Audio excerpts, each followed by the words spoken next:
nama saya Inaya Rahmani, panggilannya biasa Inaya. Saya dosen di Fakultas Ilmu Sosial Ilmu Politik, Universitas Indonesia. Keahlian saya di kajian media. Do you think we really need him? Do you think we really need him? Di dunia yang banyak banget sumber informasi yang datang dari mana-mana, nggak cuma dari media mainstream atau media arus utama, kita masih perlu media karena untuk orang bisa tahu cara ngumpulin informasi yang faktual, untuk tahu gimana cara verifikasi, atau perlu ada orang yang secara profesional kerjanya itu, secara jangka panjang pengalamannya dibangun dari kebiasaan-kebiasaan mereka ngumpulin berita itu. Jadi menurutku kita masih perlu media. So the balance of power has been restored. Aku sendiri ya sebagai akademisi dan aku penelitian tentang media ini 20-an tahun. Dulu juga aku praktisi media, ngumpulin berita juga, wawancara orang gitu. Dan tidak pernah sekalipun dalam pengalaman kerjaku ketemu dunia yang netral. Jadi semua narasumber, semua proses produksi itu pasti ada kepentingannya. Dan kepentingan itu bukan selalu salah ya, nggak selalu jelek. Yang jelek atau yang destruktif ke demokrasi kita adalah power atau kekuasaan yang hanya ada di segelintir orang. Jadi yang nomor satu, kalau emang kita tahu dunia itu timpang kekuasaannya, kekayaannya juga timpang. Kita nih lebih mau berpihak ke kepentingannya siapa. Kalau orang yang punya kekuasaan lebih itu bisa nentuin isi media itu apa, gimana cara mengimbangi atau menantang, challenging, resisting that dominance over us. Jadi netralitas itu nggak ada sebetulnya di proses pengumpulan berita dan penyampaian informasi. Dan di dunia yang nggak netral itu power tuh dimiliki oleh siapa. Terus posisi kita sebagai audiens gimana caranya untuk menantang power itu atau paling nggak berusaha untuk menyeimbangkan posisinya. Kalau di lanskap media sekarang narasi tunggal itu hampir nggak ada ya. Narasi tunggal itu bisa ada di negara-negara yang otoritarian atau totalitarian.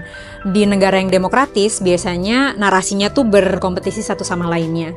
Jadi di antara pemilik kekuasaan ini nggak cuma satu kelompok, tapi ada beberapa kelompok yang kemudian berusaha nyamain agenda supaya mereka dapat apa yang mereka mau. Jadi tentunya kalau mau demokrasi kita lebih sehat, narasinya harus lebih beragam dan lebih demokratis. Kalau kita beda-beda, punya pendapat yang berseberangan, itu hal yang biasa banget di demokrasi. Dan dari situ kita belajar untuk bisa kerjasama di masyarakat yang lebih utuh. Which one? Which one? Which one? Which one? Which one? Which one? Which one? Which one? Which one? Selalu ada dua sisi di mata uang ya, selalu ada pro dan kontra. Pronya sih karena saya selalu lebih seneng kalau ada pilihan informasi. Jadi nggak ada satu orang tunggal yang bisa nentuin isi kepala kita itu apa. Bagusnya lebih banyak orang yang bisa menyuarakan aspirasinya mereka. Kekurangannya adalah kita sebagai audiens itu jadi perlu mikir 2-3 kali untuk tahu siapa yang bisa saya percaya, mana yang nggak bisa saya percaya. Di tengah pro kontra ini banyak banget sumber-sumber berita dan konten yang nggak selalu sesuai sama kepentingan kita. Baik kepentingan kita sebagai audiens maupun kita sebagai calon pemilih pemilu atau pilkada. Kita mau dong gitu orang yang kita pilih itu orang yang benar-benar menggambarkan dunia yang mau kita ciptakan. Kalau mau survive di dunia yang makin rame, yang makin banyak alternatif medianya, kita mesti tahu kita sendiri mau dapat informasi kayak apa. Setelah itu kita pilih mana di antara banyak konten kreator ini mana yang paling make sense, paling sesuai sama kepentingan politik yang mau kita capai. Buffalo PD surfaced today when the mayor Kalau penguasaan medianya itu hanya di segelintir orang, dia biasanya akan sesuai sama kepentingannya politisi dan partai politik tertentu. Nah, masih mengancam nggak sih konglomerasi media atau kepemilikan media di segelintir orang kalau kompetisi informasinya itu nggak cuma di antara media arus utama, tapi juga media-media kecil. The thing is, dari penelitian saya dan kawan-kawan selama 10 tahun terakhir, si media besar dan konglomerasi ini kan jadi satu nih. Kalau kita mau lihat penelitiannya Jeffrey Winters, Fedi Hadis, itu ada namanya kan oligarki, kepentingan bisnis dan ekonomi yang menjadi satu, yang kemudian menguasai atau menentukan arah negara melalui sistem politik.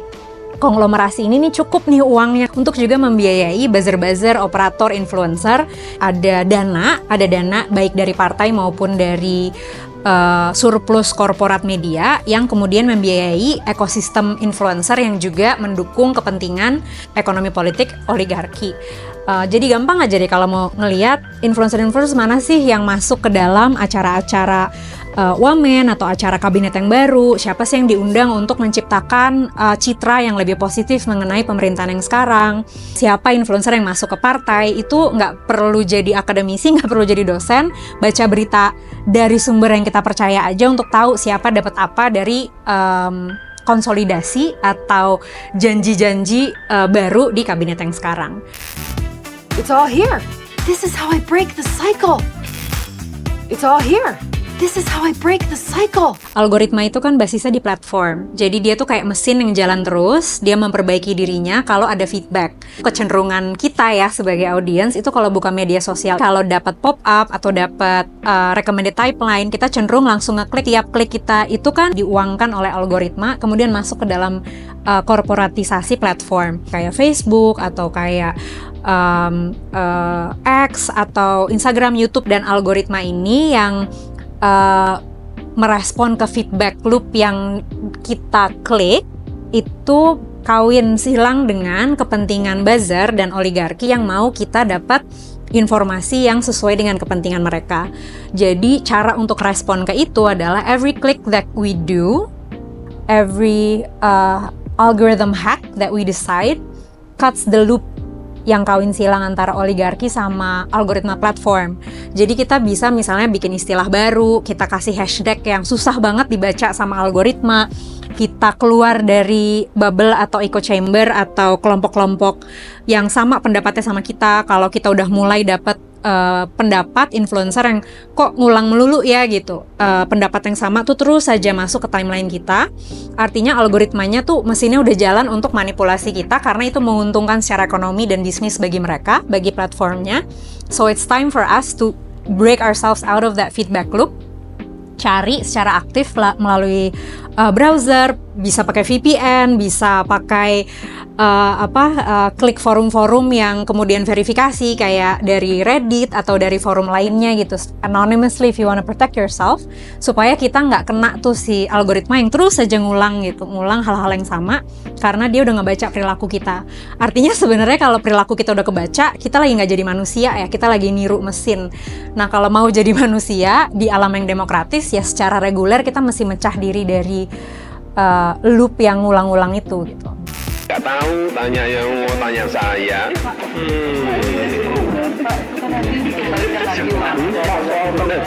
Sebentar lagi itu anunya. Dari 2008 sampai 2012 mungkin kira-kira ya, waktu media sosial mulai banyak yang pakai, orang itu mulai bisa menyuarakan kepentingan politiknya secara daring, dan ini didahului oleh Amerika Serikat yang kemudian menyebar ke negara-negara lain. Harapannya sebenarnya waktu itu kalau makin banyak orang bisa bikin konten online, konten pun makin demokratis dan bisa ada calon-calon independen atau calon dari politik pinggiran. Tapi yang terjadi bahkan di Amerika Serikat, sayap kanan tuh mulai bangkit karena elit-elit di luar dinasti atau di luar tatanan itu menggunakan media sosial meskipun mereka nggak punya akses ke media-media mainstream yang butuh uang banyak. Kalau di Amerika itu didahului oleh Trump, di India didahului oleh Modi melalui Twitter dengan narasi nasionalisme Hindu, di Turki itu ada Erdogan pakai narasi kejayaan Ottoman, di Filipina sebelum Bongbong itu ada Duterte dengan narasi membela kepentingan petani dan masyarakat kecil. Tapi mungkin 5-10 tahun setelah media sosial itu melahirkan pemimpin yang populis ini kan ada populis progresif sayap kiri dan ada populis sayap kanan. Yang sayap kanan biasanya tuh narrow identity lines, identity politics. Dia biasanya rasis, biasanya membela kepentingan satu kelompok agama, satu kelompok etnis, dan kemudian mengeksklusi dan persekusi kelompok di luar itu.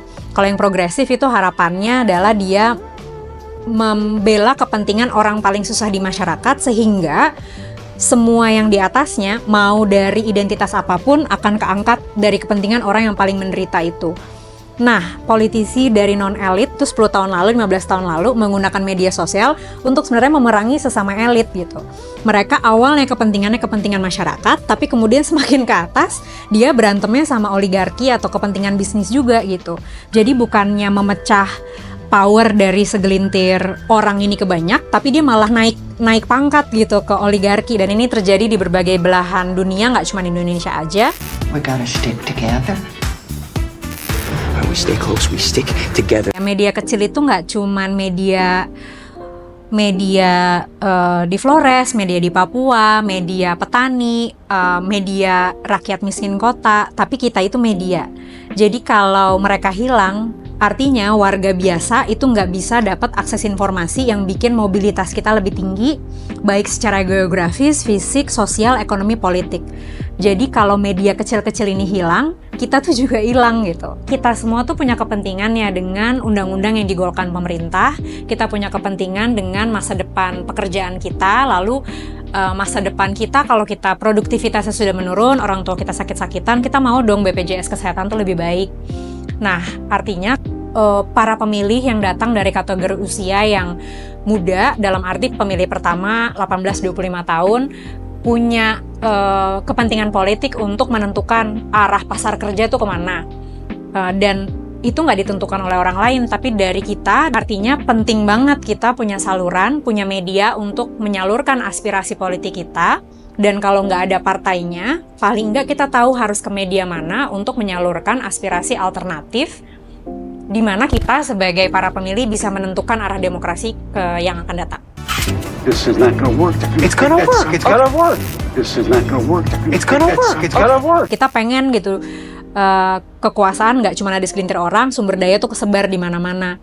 Kadang kita perlu niru mesin, kayak misalnya di TikTok itu kan banyak tuh orang-orang yang kerjanya ngirim stiker mulu gitu kan. Algoritma itu juga sebenarnya bisa kita hack supaya kita bisa support teman-teman yang menyampaikan jurnalisme hiperlokal gitu, yang ngasih lihat konteks, terus ngasih update yang reguler, dan memang harus sesuatu yang deket di hati kita, karena kita mesti kerja kayak mesin tuh sebenarnya, unpaid labor, supaya kita bisa support gerakan. Nah, kalau kita tahu sumber dayanya itu sedikit dan lebih banyak dimenangkan oleh mereka yang punya kekuasaan, kita jangan berantem sama sesama kita gitu.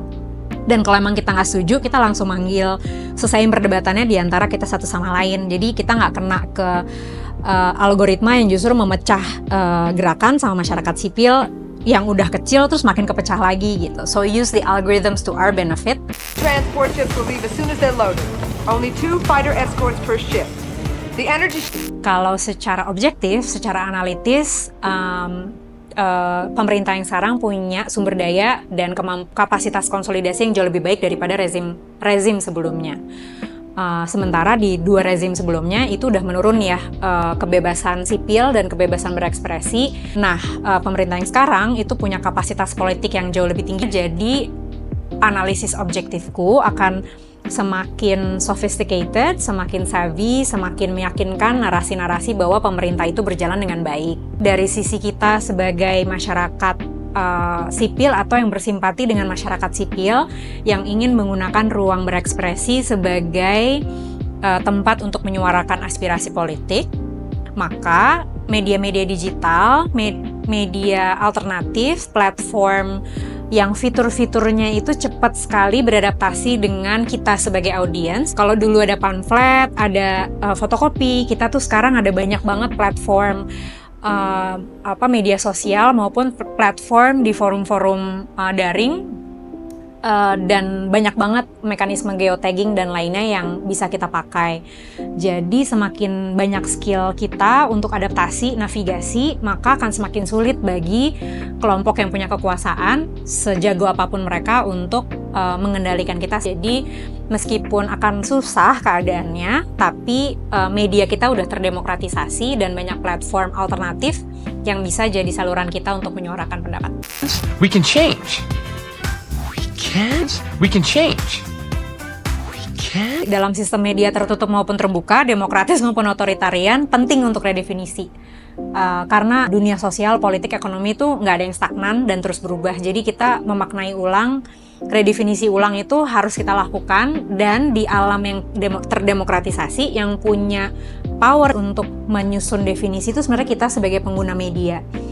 dan kita perlu kasih feedback itu ke orang sekolahan, di kampus, masyarakat sipil, aktivis, bahwa media yang kita pakai, cara yang kita pakai itu seperti ini. Misalnya kayak waktu tuntutan dunia untuk ceasefire itu tinggi banget ya, untuk ceasefire di Palestina, anak-anak sekolahan yang nggak bisa demo di Malaysia karena di bawah umur, itu mereka demo pakai bendera Palestina melalui Roblox. Jadi ada ruang-ruang tuh yang tahu adalah orang yang ada di dunia itu gitu. Dan di saat ini, di momen ini, bahkan belum milih pun, masih usia di bawah 17 tahun pun, kita tuh perlu latihan politik dan tahu kita mau menciptakan, mau partisipasi, mau lihat dunia kayak apa.